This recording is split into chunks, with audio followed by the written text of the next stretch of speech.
আমরা ব্র্যাক শাখা হিসাব কর্মকর্তা হিসাবে ব্র্যাক সিলেট বিএলসিতে আজকে 5 দিনের ওরিয়েন্টেশন আছে, 4th দিন চলতেছে। আগামীকাল আমাদের একটি পরীক্ষা অনুষ্ঠিত হবে 4 দিনের একটি বিষয়ের উপর। আমার কাছে মনে হচ্ছে এই বিষয়গুলো পরীক্ষাতে আসতে পারে। ব্র্যাকের ভিশন কি, ব্র্যাকের মিশন কি, ব্র্যাক কে প্রতিষ্ঠাতা করেছে, ব্র্যাক কত সালে প্রতিষ্ঠিত হয়েছে এবং ব্র্যাকের ডিএনএ কয়টি ও কি কি, বা 5টি ডিএনএ বলতে আমরা কি বুঝি।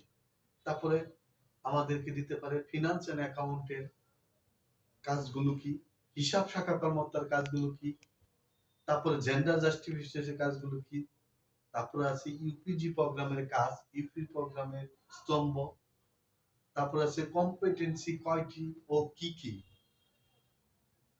এই বিষয়গুলো নিয়ে আমাদের পরীক্ষা হতে পারে। তারপরে ব্র্যাক কত সালে প্রতিষ্ঠিত হয়েছে, মাইক্রোফিন্যান্স কত সালে প্রতিষ্ঠিত হয়েছে, আরব কত সালে প্রতিষ্ঠিত হয়েছে, ব্র্যাকের ডায়রিয়া কত সালে প্রতিষ্ঠিত হয়েছে, হেলথ প্রোগ্রাম কত সালে প্রতিষ্ঠিত হয়েছে, ব্র্যাক এডুকেশন প্রোগ্রাম কত সালে প্রতিষ্ঠিত হয়েছে, তারপর প্রগতি প্রোগ্রাম কত সালে প্রতিষ্ঠিত হয়েছে, ব্র্যাক আরব কত সালে প্রতিষ্ঠিত হয়েছে, তারপরে ব্র্যাক বিশ্ববিদ্যালয় ব্র্যাক ব্যাংক কত সালে প্রতিষ্ঠিত হয়েছে, তারপরে আছে মাইগ্রেশন প্রোগ্রাম কত সালে প্রতিষ্ঠিত হয়েছে, ওয়াশ প্রোগ্রাম কত সালে প্রতিষ্ঠিত হয়েছে, স্কিল ডেভেলপমেন্ট প্রোগ্রাম কত সালে প্রতিষ্ঠিত হয়েছে, আরবান ডেভেলপমেন্ট প্রোগ্রাম কত সালে প্রতিষ্ঠিত হয়েছে, আইডিবি কয়টি প্রোগ্রাম নিয়ে কাজ করে এবং কত সালে প্রতিষ্ঠিত হয়েছে।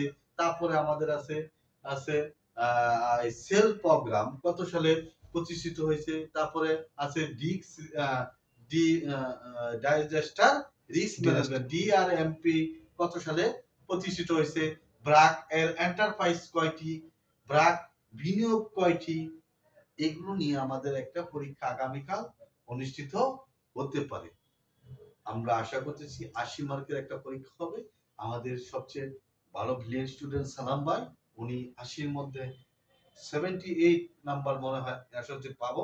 আমি তৌফিক মোটামুটি ভাবে পাস করব আশা করতেছি। এই হচ্ছে আমাদের আমাদের আরেকজন আছে সুমন ভাই, যিনি হচ্ছে চুনারুগড়ের কৃতি সন্তান, খুব মেধাবী স্টুডেন্ট। উনি আমাদের প্রয়াত ব্যারিস্টার সুমন বাটপাড়ের এলাকার লোক। ঠিক আছে, হ্যাঁ হ্যাঁ, তাই আমরা চাচ্ছি যে ওনার মাধ্যমে একটা ভালো কিছু আশা করতে। ঠিক আছে, এই নিয়ে আমি আপনাদের কালকে আমার পরীক্ষাটা যদি ভালো হয় এই দোয়া কামনা করে আমি আমার বক্তব্য শেষ করছি। আসসালামু আলাইকুম।